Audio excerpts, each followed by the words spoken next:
तो आप सभी का स्वागत है। हेलो, आप सभी का स्वागत है। मैं नीतीश, राहुल, झलक, अंकित, सुनील, शिव, नमस्कार भाई। हितेश कह रहा है सर नालायक मुझे सेकंड के जेटीके क्वेश्चन नहीं बन रहे थे और कल मैंने 23 क्वेश्चन बनाए 25 से। क्या बात है हितेश भाई, अब आप नालायक नहीं है, आप बिल्कुल आप बेइज्जती कर सकते हैं ना। दिल से प्रणाम आपको विशेष जी। मैं बिल्कुल ठीक हूं भाई। नमस्कार नमस्कार, आप सभी का हृदय नमन, आप सभी का दिल से स्वागत। ठीक है, आपको अपना अपमान करने का अधिकार नहीं दिया मैंने। ठीक है, आप से प्यार दीजिए भाई किसी भाई ने। तो चलिए दोस्तों, आज हम आप सभी के साथ मिलकर एक बड़ी खूबसूरत कहानी को शुरू करने वाले हैं और इस खूबसूरत कहानी का नाम है एडवर्ब। तो एडवर्ब की डेफिनेशन किसी भाई को आती है तो जरूर बता दें, नहीं तो मैं आपको डेफिनेशन बताऊंगा। एडवर्ब कहते हैं किसे है भाई, एडवर्ब कहते हैं किस खूबसूरत चीज को। Adverb is a word, adverb एक ऐसा शब्द होता है which qualifies a verb, an adjective, another adverb or a complete sentence. एक बार सारे भाई अभी से मैंने सभी से हाथ जोड़ विनती है, ठीक है, एक बार दिलीप भाई, एक बार सारे भाई फटाफट से ये जो डेफिनेशन लिखी ध्यान से पढ़कर अगर कमेंट्स में लिख दे तो मेरे दिल से दवाई निकलेंगे। अगर भाई इस डेफिनेशन को पढ़कर कमेंट्स में लिख दे, दिल से दवाई निकलेगी। बस बस जल्दी से लिख दो, ठीक है ना। वेरी गुड जी। देखो आपके साथ साथ हमने जुल्फों को समझ लिया है। अंकित बेटा मुझे पढ़ाना है, वर्ब मेरे को पढ़ाना है, मैं पढ़ा दूंगा। ठीक है, आप परेशान मत होना, मुझे परेशान करो। ठीक है, वर्ब मैं आपको बिल्कुल पढ़ाऊंगा। तो बच्चे दिमाग से कर देते हैं ना, अपने दिमाग पे विश्वास नहीं, अपने आप को समझ सकते हैं। वर्ब नहीं करा है मैंने, वर्ब करा मैंने, कवर करा है। चलो ये मतलब इसे काम में जो फेंकेंगे आज, इसे काम में जो फेंकेंगे, बिल्कुल ध्यान रखना भाई। आओ साहब आओ, क्या है साहब, ब्रिगेडियर है हमारी क्लास की आज, आकाश साहब। सुबह से किसी बात पंचायत कर रहे हैं, इतनी सारी गर्लफ्रेंड्स हैं, इनको सारे को सबको समझा के चलना पड़ता है। ठीक है, तो भाई ये डेफिनेशन आपने लिख दी है, ये को के साथ बिल्कुल शुक्रिया। देखो बच्चों, एडवर्ब नाम एक ऐसा शब्द होता है जो क्वालिफाई करता है। क्वालिफाई मतलब ऐड करता है, अर्थ को और विशिष्ट बनाता है किसी वर्ब के, एडजेक्टिव के, किसी दूसरे वर्ब के या फिर पूरे सेंटेंस के। तो थोड़ा ऐसा कर देते हैं हम, शुरुआत में आपके सामने सेंटेंस लिख रहा हूं, मैं सेंटेंस लिख रहा हूं, सेंटेंस में आप कुछ पहचान सके तो जरूर पहचानने की कोशिश कीजिएगा। ठीक है,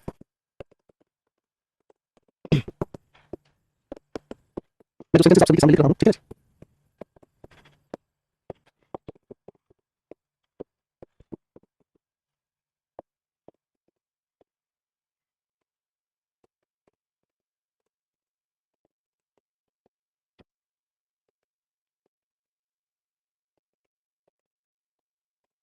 आप सभी के सामने जो वाक्य लिखे हैं, इन सभी वाक्यों को ध्यान से देखेंगे और इन सभी लिखे वाक्यों में जो भी आप पहचान सकें वो जरा पहचान कर दिखाएं। आप सवाल है, इन सभी आपके सवाल में जो भी आप पहचान सकें वो जरा पहचान कर दिखाएं।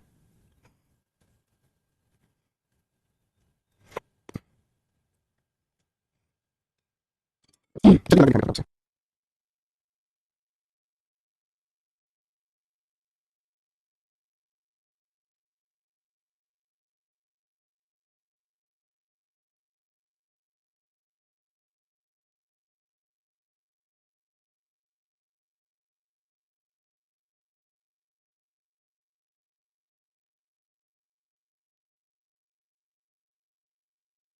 आप इन सभी लिखे हुए सेंटेंस को ध्यान से पढ़ा दोस्तों। जब आप इन सभी सेंटेंस को ध्यान से पढ़ते हैं तब आपको बात समझ में आती है कि हर एक शब्द अब तक जो आपको पता है उनको आप आसानी से पहचान सकते हैं, मेहनत कर सकते हैं। राधा के सेंटेंस में नाउन है, स्पोक का मतलब बोलना, ये नाम एक वर्ब है। राधा कैसे बोली, वर्ब को क्वालिफाई करने वाले शब्द को हम एडवर्ब कहते हैं, डेफिनेशन में लिखा है। शी हमारे सामने एक प्रोनाउन है, सर ड्राइव का मतलब चलाना वर्ब है, कैसा चलाती है, अपनी गाड़ी अच्छे से चलाती है, एडवर्ब हो गया। मोहन अपने आप में एक नाउन है, sir is really happy, Mohan कैसा है, आपने कहा मोहन खुश है, प्रेडिकेटिव एडजेक्टिव होगा, एडजेक्टिव से पहले किसी क्वालिटी बताने वाले शब्द को हम एडवर्ब कहते हैं। मजा आ रहा है बेटा, ठीक है। अब इस पूरे लिखे हुए वाक्य को अगर कहा जाता है आई कैन हेल्प यू, ठीक है, आपको किसी ने कहा आई कैन हेल्प यू, अब आपने उसको कहा तुम्हारे बस का भी तो है, मदद करना है, वैसे ही बात करो। आप एकदम से करें yes I can help you, यानी मेरे भाइयों इस यस को कहने की वजह से आपने पूरे वाक्य पर जोर डाल दिया कि ये जो यस अपने आप में क्या होगा, एडवर्ब होगा। अगर मैं सिर्फ ब्रिंग अ चेयर कहता हूं तो ये अपने आप में क्या है, किसी को हमने आदेश दिया एक चेयर लेकर आओ, प्लीज कहने की वजह से बातचीत ऑर्डर में ना रहेगा, आपने कह दिया रिक्वेस्ट में बदल दिया, बोलो हां, पूरे वाक्य के अर्थ को बदल के क्या कहलाएगा साहब, एडवर्ब कहलाएगा, बोलो हां, ठीक है भाई। मेरे बच्चे बात समझ में आ रही है कि नहीं आ रही है, ठीक है भाई, ठीक है भाई। तो पहली बात की हम बात करते हैं, लिखा है आई नो द फैक्ट्स, मैं फैक्ट्स जानता हूं। इस सारी बात को जोड़ डालने के लिए क्या कह दिया पहले, ये अपने क्या होगा साहब, एडवर्ब होगा। शेयर इज व्हाट, शेयर क्या है, आपने कहा सर लड़की है, यानी कि नाउन है, नाउन से पहले इसको क्वालिफाई करने वाला क्या होगा साहब, एडजेक्टिव होगा। सर कितनी सिंसियर है, आपने कहा बहुत सिंसियर है, यानी कि एडजेक्टिव क्वालिफाई करने वाला एडवर्ब होगा। अब सर बहुत का अर्थ बता रहा है, बहुत है, एडवर्ब क्वालिफाई करने वाला एडवर्ब होगा, ठीक है बेटा। बात समझ आ रही है भाई, है ना। अब दोस्तों इस लिखे हुए वाक्य से हमें छोटी सी चेन बनानी आ गई। क्या चेन बनानी आ गई कि अगर किसी भी लिखे हुए वाक्य में हम नाउन को ध्यान से देखते हैं तो नाउन से पहले नाउन नहीं, हमें क्या यूज करना है, एडजेक्टिव। एडजेक्टिव से पहले एडजेक्टिव यूज नहीं करना, हमें इसका बनाकर चलना पड़ेगा एडवर्ब। तो भाई एडवर्ब से पहले हम एडवर्ब यूज कर सकते हैं, बिल्कुल, क्योंकि एडवर्ब को एडवर्ब क्वालिफाई करने की हिम्मत रखता है। यानी आखिरी इस बात में क्या समझ आया भाई, नाउन को क्वालिफाई एडजेक्टिव करेगा, एडजेक्टिव को क्वालिफाई एडवर्ब करेगा, एडवर्ब क्वालिफाई एडवर्ब करेगा, बोलो हां। बात समझ आ बेटा, कोई दिक्कत तो नहीं है भाई। अगर कोई दिक्कत नहीं है तो एक काम कर दीजिए, जरा एक बार इस लिखे हुए वाक्य के सारे शब्दों की जानकारी मुझे दे दो। इस लिखे हुए वाक्य के सारे शब्दों की जानकारी दे दो।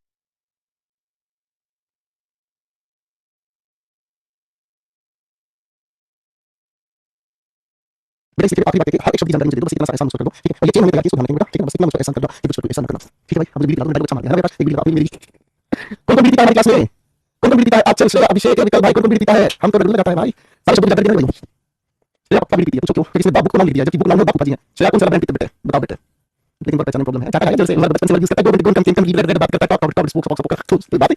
मैं विचार करना प्लीज बेटा, एक एक शब्द को पहचानिए, ध्यान से सुनो। नाउन है, ये लिखिए एक वर्ब है, नॉट इसलिए ये लिखिए हमारे सामने एक और वर्ब है, ये हेल्पिंग वर्ब होगी साहब, ये मेन वर्ब होगी। अब इस वर्ब की जानकारी देने के लिए नॉट का प्रयोग किया गया है, यानी जो वर्ब को क्वालिफाई कर दे वो क्या होगी, एडवर्ब होगी। ये हो गया भाई हमारा नाउन, और ये हो गया हमारे फूफा जी। तो फूफा जी देखो श्रेया भैया ऐसे बनाना है, फूफा जी मुस्कुरा रहे हैं, बोलो हां, ठीक है, ठीक है भाई। तो फूफा जी मुस्कुरा रहे हैं, फूफा जी थोड़ा सा गुस्से में है, राइट है भाई, है ना, ठीक है। इंग्लिश एक्टर ब्रांड है सर, थैंक यू मेरे भाई, बहुत बढ़िया जी। इंग्लिश एक्टर से पढ़ा करो बेटा, टॉपिक रिवीजन शुरू कर दो, ठीक है भाई। तो ये तो हमने समझा एडवर्ब की डेफिनेशन क्या होती है और एडवर्ब की डेफिनेशन के साथ एडवर्ब पहचान कैसे जाती है। अब मैं आपको सिखाना चाहूंगा मेरे दोस्तों एडवर्ब के टाइप्स के बारे में, ठीक है ना। एडवर्ब के जो टाइप्स हैं बेहद खूबसूरत है, ठीक है, इससे बहुत सारे छोटे-छोटे नन्हे-नन्हे सवाल बनेंगे, ठीक है भाई। एक एक दिल से सीखने की कोशिश करेंगे, ठीक है भाई। सबसे पहली बात बता दूं, सबसे पहले एक एडवर्ब हम आपको बता रहे हैं जिसे हम कहते हैं एडवर्ब ऑफ टाइम, यानी कि ऐसे एडवर्ब जो समय की जानकारी दे, एक ऐसे एडवर्ब जो किसी जानकारी दे, समय की जानकारी दे। तो भाइयों समय की जानकारी अगर हमें पूछनी है पहचानने के लिए तो हम किसे यूज करेंगे, व्हेन। याद आया आप लोगों ने नाउन पढ़ा था, नाउन पढ़ते वक्त हमने एडवर्ब व्हेन पहचाना था, आपको याद है, कौन बात है ना, ये बात समझ ठीक है भाई, राइट है ना। चलो भाई, तो भाई व्हेन का आंसर देने वाले बहुत सारे शब्द हो सकते हैं भाई। उदाहरण के लिए जैसे हमने कहा टुडे, हमने कहा जी टुमारो, यस्टरडे, नाउ देन, इतने ही उदाहरण लिख लो। चलो भाई, दो सेंटेंस लिख रहा हूं, जरा ठीक करके मुझे बताना इन दो सेंटेंस में क्या आप ठीक कर सकते हैं, ठीक है। जैसे आपने कहा नाउ आई एम स्लीपिंग, मेरे सेंटेंस में गड़बड़ ठीक कर हो सके तो जरूर मुझे बताना, ठीक है ना। मैंने एक और वाक्य आपके सामने लिखा यस्टरडे वाज माय बर्थडे, मैंने दो वाक्य आप सभी के सामने लिखे हैं भाई, दो वाक्य आप सभी के सामने लिखे हैं, दो वाक्यों को ध्यान से देखने की कोशिश करें, मुझे बताएं क्या ठीक हो सकता है। बताओ भाई, दोनों वाक्यों में आप क्या करेक्शन कर सकते हैं।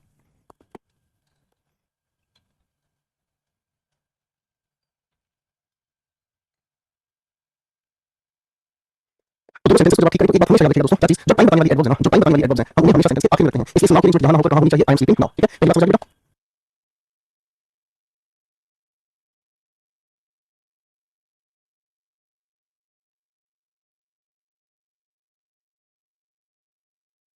अब इस सेंटेंस में यस्टरडे को उठाकर आपने आखिर में कर दिया, हमें इससे कोई दिक्कत नहीं है ना। अब आपको सेंटेंस का सब्जेक्ट होगा तो असली नहीं सब्जेक्ट के काम चलाएंगे। ठीक है, it was my birthday yesterday, इंशाल्लाह। क्या बात है भाई, नमाज पढ़ी आपने? ठीक है, बहुत अच्छा किया भाई, अब बात समझ में आ गई। ठीक है, अब दूसरे सेंटेंस में आता हूं भाई। दूसरा सेंटेंस में कहता है क्या चीज भाई, दूसरा सेंटेंस मतलब दूसरी एडवर्ब में कहती है एडवर्ब ऑफ प्लेस, यानी कि स्थान की जानकारी देने वाली एडवर्ब। क्या भाई, स्थान की जानकारी देने वाली एडवर्ब। ठीक है ना, बात समझ रहे हैं? फाइन। हमारी क्लास में एक अजय नाम का है भाई, ये इंटेलिजेंस ब्यूरो से है, कह रहा है जो पीडीएफ आपके प्रैक्टिस के लिए दी है वो बुक से है या अलग से है, प्लीज बताओ। बेटा तुम्हें बुक नहीं लेनी बिल्कुल, मतलब लेकिन पीडीएफ को लो, इतना काफी तुम्हारे लिए। ठीक है, ठीक है बेटा। अब भाई प्लेस की जानकारी निकालनी है हमें, तो प्लेस की जानकारी मिलेगी किस शब्द से, वेयर से, है ना जी। तो वेयर से हम सवाल पूछ रहे हैं तो वेयर का जवाब कई सारे शब्द दे सकते हैं, जैसे मैंने कहा हियर, देयर, अप, डाउन, ठीक है, इन, आउट, एटसेट्रा, है ना। ठीक है भाई, अब भाई इसको हम ध्यान से देखते हैं। अगर इसकी हम बात कर रहे हैं बेटा तो आपको एक छोटी सी घबराहट होगी इसे देखकर। ठीक है, आप अगर गुरुजी हमने इस स्क्रीन को देखा तो इस स्क्रीन को देखकर हमें ये महसूस होता है जैसे ये तो प्रेजेंटेशन पढ़ी हमने या कौन सी लैंग्वेज में लिखा है गुरुजी। ठीक है, अब ध्यान देना भाई, तो यहाँ से थोड़ी गहरी बातें आप लोगों की जिंदगी शुरू हो जाएंगी। ठीक है ना, इसी भाई ने इस स्क्रीन को देखकर याद किया कि गुरुजी ये तो प्रेजेंटेशन होती है। मेरे भाई प्रेजेंटेशन तो ठीक है आपने, लेकिन आपको पता है प्रेजेंटेशन किसे कहते हैं? प्रेजेंटेशन हम कहते हैं रिलेटिव वर्ड को। किसको कहते हैं साहब? रिलेटिव वर्ड, यानी कि ऐसा शब्द जो संबंध बताए। बताइए भाई, एक ऐसा शब्द जो संबंध बताने का काम करे, है ना। ये समझ में आ रहा है? तो संबंध बताने का काम करे किसी को, यानी कि अगर एक शब्द के साथ हम किसी दूसरे शब्द का संबंध बताने वाला अगर कोई शब्द देखें तो उसे हम प्रेजेंटेशन कहते हैं। अच्छा, मैं अपने आप से रिश्ता नहीं बता सकता, मुझे अपना रिश्ता बताने के लिए मेरे साथ कोई और चाहिएगा। तेरा मेरा रिश्ता है कैसा, एक पल दूर गवारा नहीं। ठीक है भाई, है ना। तो मैंने दो वाक्य लिखा, थोड़ा सा दिमाग लगाने की कोशिश करना। एक वाक्य में लिखा कम इन, ठीक है, है ना, और दूसरा वाक्य में लिखा the bag is in the अलमीरा। बेटा अगर दोनों लिखे हुए वाक्य को ध्यान से समझने का काम करें। ठीक है, दोनों वाक्य को ध्यान से पढ़ के देखने की कोशिश करें, आपको बहुत अच्छा लगेगा। ठीक है भाई, समझ बेटा, अब तो समझ बेटा, ध्यान से समझने की जरूरत है हमें। आ जाओ, पहले वाक्य में अगर हम समझे, मैंने आपसे पूछा कम वेयर, कहां आऊं, आपने कहा इन। वेयर का आंसर कौन दे रहा है? इन, यानी कि इस कम, यानी कि वर्ब को क्वालिफाई करने वाला ये शब्द होगा, यानी कि यहां पर ये काम कर रहा है किसी का एडवर्ब का, यहां पर काम कर रहा है किसी का एडवर्ब का। ठीक है ना, तो आप पीडीएफ अपलोड कर सकते हो बेटा, आपके नोट्स वाले सेक्शन में दी हुई आपको पीडीएफ, फिर भी आपको व्हाट्सएप पे चाहिए या कभी मिला आप बताओ जरा मुझे। ठीक है, अब भाई इस वाक्य का मतलब बैग इज इन द अलमीरा, आप इस अलमीरा को और इस बैग को दोनों को आपस में रिलेट कर रहे हो, और रिलेट किससे कर रहे हो? इस लिखे हुए इन से, यानी कि ये इन अपने आप में क्या है? प्रेपोजिशन है। ये इन अपने आप में क्या है? आपको गुरुजी नाम की प्रेपोजिशन है। मेरा समझ में आ गई, है ना, मेरा समझ में आ गई भाई। ठीक है, यानी कि हमें समझ में आ गया अगर दो शब्दों को आपस में रिलेट कर तब ये प्रेपोजिशन है। अब अगर मैं आपसे सवाल पूछूं मेरा बैग कहां है, वेयर इज माय बैग, तो आप इस वेयर का आंसर दोगे क्या चीज? आपको इन द अलमीरा, आपका जवाब भाई इन द अलमीरा। अगर मैं पूछूं मेरा बैग कहां है तो कहां का जवाब आपने दिया इन द अलमीरा। तो आपको ये सारा मुझे वेयर का आंसर दे रहा है, और भाई आप जानते हैं एक से ज्यादा शब्द इकट्ठे मिल जाते हैं और वो काम कर रहे हैं एडवर्ब का, तो हम उसे एडवर्बियल फ्रेज के नाम से जानते हैं, और एडवर्बियल फ्रेज ऑफ प्लेस के नाम से। किस नाम से जानते हैं भाई? एडवर्बियल फ्रेज ऑफ प्लेस के नाम से उसे हम जानते हैं। बात समझ में आ गई भाई, बात समझ में आ गई बेटा, बात समझ में आ गई बेटा, कोई बात नहीं किसी भाई को, करेक्ट हो गया। चलो भाई अब यहाँ से पूरी बात आगे लेकर चलते हैं बेटा। तीसरे टाइप की एडवर्ब का नाम समझो, तीसरे टाइप की एडवर्ब है और इसे हम कहते हैं एडवर्ब ऑफ मैनर, यानी कि कौन सा काम आप कैसे करते हैं। ठीक है भाई, कौन सा काम आप कैसे करते हैं, कैसे को पूछने के सवाल किससे पूछोगे? आपको गुरुजी हाउ से पूछने में क्या दिक्कत है ना। उदाहरण देते हैं बच्चों के लिए, है ना, जैसे आपने कहा कोई काम आप कैसे करते हैं, पास कर रहे हैं, धीरे कर रहे हैं, जल्दी कर रहे हैं, खूबसूरती से कर रहे हैं, एक्सेट्रा। ठीक है, ये सभी क्या है? मैनर का आंसर देने का काम करें। ठीक है, अब एक काम करूंगा, मैं सभी भाइयों के सामने कुछ एक सवाल लिख रहा हूं। ठीक है, मैं आप सभी भाइयों के सामने कुछ एक सवाल लिख रहा हूं, आप उस सवाल को बड़े ध्यान से पढ़ेंगे, ऑनेस्टली पढ़ेंगे, और अगर कोई चीज सीख हो सके तो जरूर मुझे बताना। ठीक है,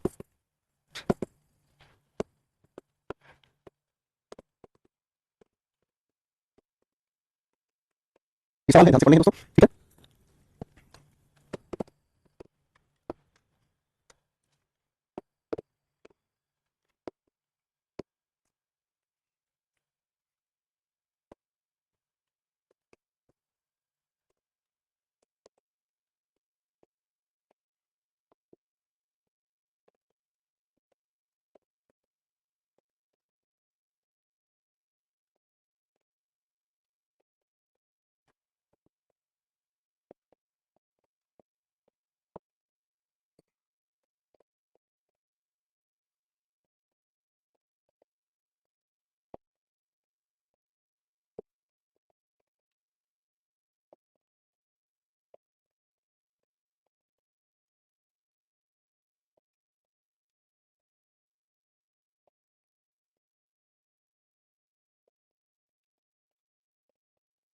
लो भाई 6 सवाल लिखे हैं, 6 सवालों को ठीक कर लिखना है फटाफट से। चलिए भाई,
देखो इन सेंटेंसेस में आपको करना क्या है, बच्चों को यही नहीं पता, मैं समझाता हूं, क्या करना है ध्यान से समझना।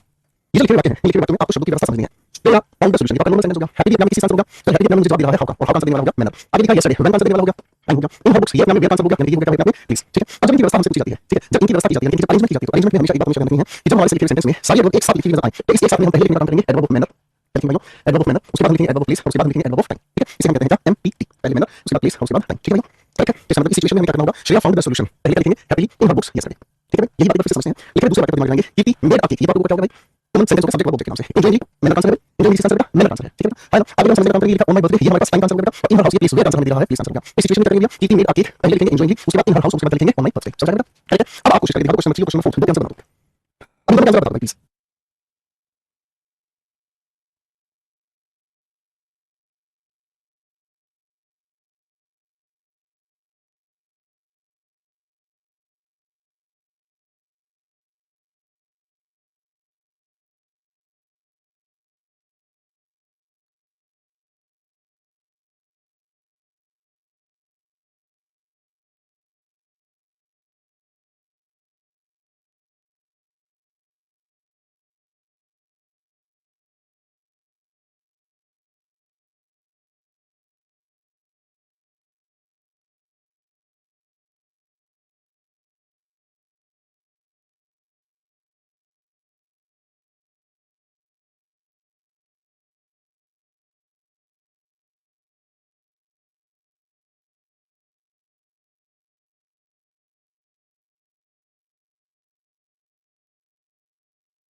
चलिए आगे सभी लिखे हुए सेंटेंसेस की बात करते हैं अब ध्यान से समझिएगा सवाल के अंदर बस आपको एडवर्ब पहचानिए एट वंस टाइम आंसर दे रहा है तुरंत द बटलर शॉट ये आपका बेसिक सेंटेंस है फॉर आप लोगों को पता है मैंने है यानी कि हमें हाउ आंसर दे रहा है एट मी ये हमें प्लेस आंसर दे रहा है हां भाई ठीक है प्लेस आंसर किसने दिया वर्ड से दिया कहां बोली चलाई मेरी बोली चलाई खत्म बनाते आंसर को तो द बटलर शॉट बुलेट फिर लिखेंगे तीसरे नंबर पर टाइम लिखेंगे सर मैंने लिखेंगे पहले नंबर पर और दूसरे नंबर पर लिखेंगे प्लेस खत्म तो answer the butler shot bullet हurriedly एट मी एट वंस खत्म Heena nicely delivered a speech भाई हीना डिलीवर्ड अ स्पीच या बेसिक सेंटेंस हो गया ठीक है नाइसली मैंने हो गया सबसे पहले चिपका दिया ठीक है in the school place answer दे रहा है सेकंड हो गया लास्ट वीक में टाइम आंसर दे रहा है ऑन द एनुअल डे में टाइम आंसर दे रहा है अब आपके दिल में सवाल आएगा कि अगर एक से ज्यादा एडवर्ब एक ही टाइप की हो जाए तो क्या करें डरना नहीं है मैं तुम्हारे साथ हूं भाई अगर हमारी कोई बात याद आ जाए दोस्तों याद आ जाएगी नाउन में हम लोगों ने बात करी थी अगर हमारे सामने एक ही टाइप की एडवर्ब अगर एक से ज्यादा आ जाए तो हम क्या करते हैं नाउन के दौरान हम लोगों ने इस बात को पढ़ा था एक ही कैटेगरी के एक से ज्यादा शब्द आ जाए तो हम क्या कर रहे हैं छोटे वाली एडवर्ब को हम पहले रखते हैं और बड़े वाली एडवर्ब को हम किस रखते हैं बाद रखते हैं ठीक है तो सीक्वेंस कैसे मेंटेन होगा भाई सीक्वेंस पहले छोटे से करके दो उसके बाद बड़े से करके दो खत्म इसका मतलब होगा पहले आप लिखेंगे एनुअल डे है ना यानी भाई नंबर 3 पर लिखेंगे एनुअल डे ये छोटा और पूरा सबका बड़ा समय होगा यानी 4 नंबर लास्ट वीक हो गया खत्म भाई ठीक है बेटा ठीक है भाई ठीक है भाई बात समझ में आ गई बात समझ में आ गई आएगा ठीक है हमें बच्चे इस सवाल में थोड़ी सी कहानी बदल रही है बदल रही है क्योंकि पहली प्रकार की दूसरी प्रकार की बात तीसरी प्रकार इसे हम कहते हैं वर्ब्स ऑफ मूवमेंट ठीक है जी इसे हम कहते हैं वर्ब्स ऑफ मूवमेंट यानी कि कहीं आने या कहीं पर जाने की जो बात करते हैं मैंने कहा कहीं पर आने या कहीं पर जाने की जो बात करते हैं ऐसी ऐसी वर्ब्स का क्या नाम रखें ऐसी वर्ब्स आने या जाने की बात करते हैं जैसे मैंने कहा गो कम ट्रैक असेंड असेंड मतलब किसी चीज पर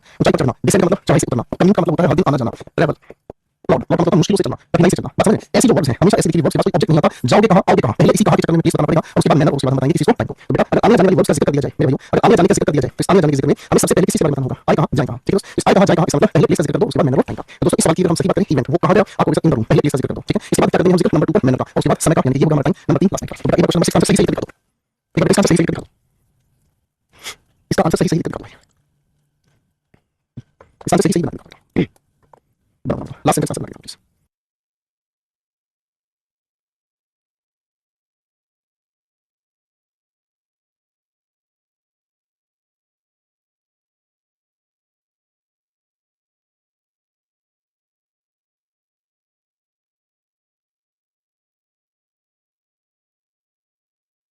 चलिए भाई आंसर बनाने की कोशिश करते हैं भाई देखो बिल्कुल लॉजिकल बात चलेगी द ऑफिसर केम कहां आया ऑफिस आपने कहा sir here in the evening at 6 और लिखा है क्विकली तो पहले हम प्लेस का जिक्र करेंगे नंबर 1 ये पी का मतलब प्लेस का पता चले पी का मतलब पी समझ ले मैं तो कभी से नहीं लिखी लगा दो बेखयाली में भी तेरा ये प्लेस होगा भाई नंबर 2 पर हम लेकर चलेंगे मैनर को ठीक है मतलब मैनर पता चले मोनिका चाहता है मोनिका अब भाई देखो लफड़ा ये भी हमारा टाइम है और ये भी हमारा टाइम है अब हमको पता है इन दोनों में से कौन सा टाइम छोटा है और कौन सा टाइम बड़ा है चलो भाई शुरू का अर्नव विकल्प लवली करण खुशबू बबू चंपा चंपक पप्पू पपीता उल्लू उल्लू का भाई भाई का पट्टा सारे बराबर से आंसर बता बताइए किसका तो बहुत मानिए भाई ये जगह टाइम छोटा है नंबर 3 पर हमने दिया और भाई इवनिंग तो बहुत बड़ी है ना शाम का वक्त तो बहुत बड़ा होता है ना भाई ये शाम मत हो बेटा समझ आया ये जो छोटी सी खूबसूरत सी बात है ये आप लोगों को पैरा जंबल में बहुत मदद करता है ठीक है ये जो खूबसूरत सी बात आपने आज समझ पड़ी बेटा ये आप लोगों को मदद करता है किसमें पैरा जंबल में ठीक है करेक्ट फाइन बात समझ आ गई ठीक है तो ये बात मुझे समझ में बोलो हां ठीक है चलिए भाई अब आगे बढ़ते हैं भाई एक अगले टाइप की एडवर्ब से मिलाते हैं जिसे हम कहते हैं दोस्तों एडवर्ब ऑफ फ्रीक्वेंसी फ्रीक्वेंसी का मतलब क्या होता है कौन सा काम आप कितनी बार करते हैं फ्रीक्वेंसी का मतलब होगा भाई फ्रीक्वेंसी का मतलब होगा भाई कौन सा काम आप कितनी बार करते हैं क्या कहा कौन सा काम आप कितनी बार करते हैं तो भाई जब किसी काम के करने की बात आपसे पूछी जाए तो आप कहेंगे साहब हाउ ऑफन क्या कहेंगे साहब हाउ ऑफन इसी काम को करने को कितनी बार है ना तो हाउ ऑफन हमें जवाब देता है कई सारे शब्दों का चलो एग्जांपल्स लिखवा देता हूं मैंने कहा always usually often never seldom hardly rarely barely etc ठीक है भाई दो सेंटेंस लिख रहा हूं सभी के लिए ठीक है दो सेंटेंसेस लिख रहा हूं आपके लिए बिल्कुल ना कर दें तो कहना ठीक है always maybe wakes up at 7 p.m. पहला वाक्य आपके लिए लिख दिया है दूसरा वाक्य लिख रहा हूं राहुल comes here often मतलब भाई दो वाक्य लिखे दो वाक्य फटाफट चलना दिखा दो हमको आंसर बना दियो भैया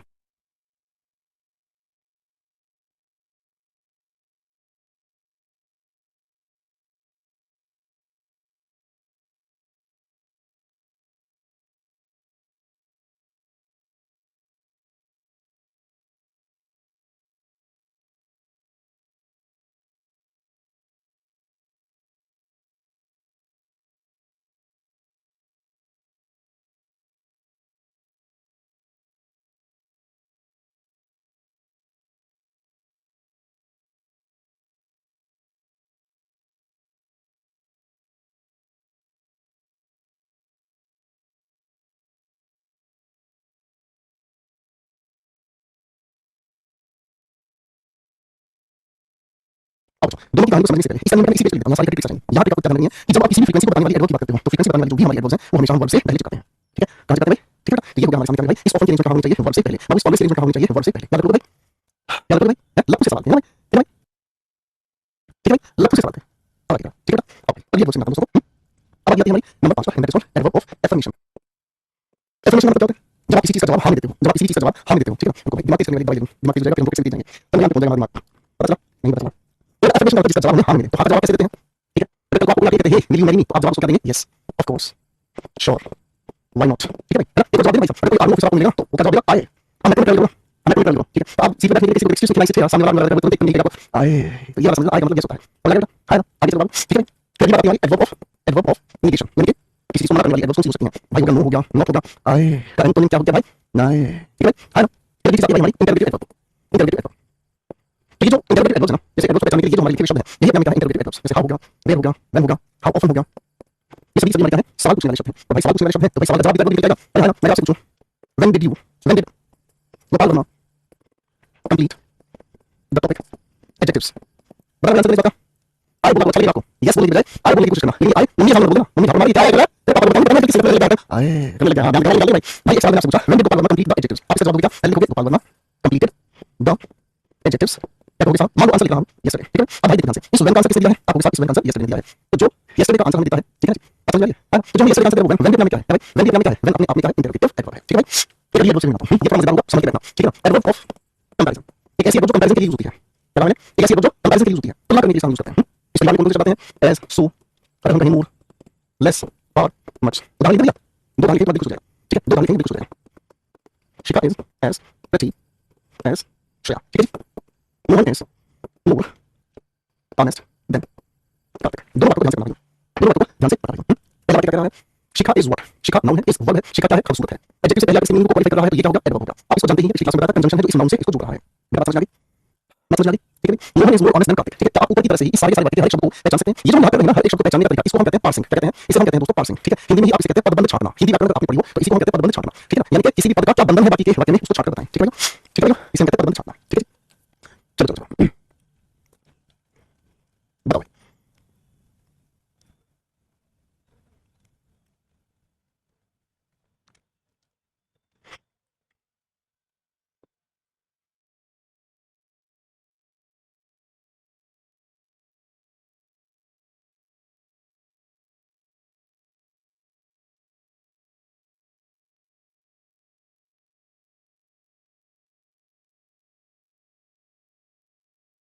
बेटा आपने इसकी बात अगर समझी हो तो देखो, मोहन अपने आप में वाक्य है, ठीक है। इस अपने आप में वर्ब है, मोहन कैसा है? आपने कहा ऑनेस्ट, ऑनेस्ट नाम क्या है? एडजेक्टिव है। तो दोस्त एडजेक्टिव से पहले इसके मीनिंग को क्वालिफाई करने वाला क्या होगा? कंपैरिजन बताने वाली एडवर्ब। देन अपने आप में क्या होगा साथियों? कंजंक्शन, और ये नाम क्या होगा? नाउन। आसानी से समझ आ गई सारी बातें, आसानी से समझ आ गई सारी बातें, ठीक है भाई। चलिए एडवर्ब का एक आखिरी टाइप को समझाता हूं, ठीक है ना। एडवर्ब का एक आखिरी टाइप को समझाता हूं और इसे हम कहते हैं एडवर्ब ऑफ क्वालिटी, क्वालिटी बताने वाला एडवर्ब, ठीक है। इसे पहचानने के लिए हम क्या यूज करते हैं? हाउ मच, ठीक है जी, कितना, ठीक है। तो इसके कुछ उदाहरण पहले देखो फिर आसानी से समझ जाएगा। वेरी हो गया, मच हो गया, इनफ हो गया, टू हो गया, एक्सेट्रा। इनको हम अलग अलग तरीके से समझेंगे, इनको हम अलग अलग तरीके से समझेंगे, ये अलग अलग समझने वाला एरिया है। मतलब करेक्ट यूज, जैसे एडजेक्टिव से समझा था सम, एनी, नो, मच, पर वैसे इसको भी अलग अलग एरियाज में हम अलग अलग तरीके से हम पढ़ने का काम करेंगे, समझेगा।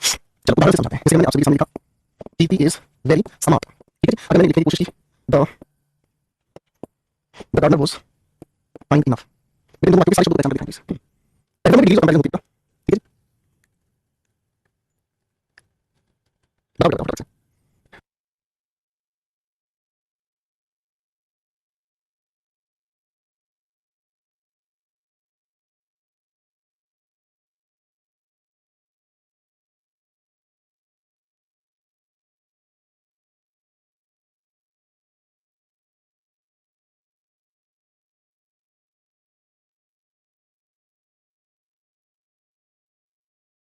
कितना है तो पॉइंट को एक्सप्लेन करने वाला ये जो शब्द है नाम क्या होगा? एडवर्ब होगा, ठीक है भाई, आया ना, ठीक है बच्चों। तो मुझे पहले यहाँ तक आप अच्छे से पढ़ कराएंगे ना, क्योंकि इसी के बाद फिर आप लोगों की जो खूबसूरत कहानी शुरू होने वाली है, इसके बाद आपकी खूबसूरत कहानी शुरू होने वाली है करेक्ट यूसेज, जो आप लोगों ने मेरे भाइयों आप लोगों ने मेरे साथ मिलकर पढ़नी है, ठीक है। और ये जो कहानी है ये तब समझ आएगी जब आप एडवर्ब के आज के सारे बेसिक्स अच्छे से पढ़कर आ जाएंगे, ठीक है भाई। तो थोड़ा सा समझ करना काफी लगेगा, फाइन। आज अपने एडवर्ब को अच्छे से रिवाइज करना है दोस्तों, ठीक है। कल आपकी जो क्लास होगी उसमें हम चीजों को आगे लेके बढ़ाएंगे, ठीक है भाई। चलो यहाँ से हमें पढ़ना शुरू करना है, एक बार फटाफट से दिखाओ अपने नोट्स।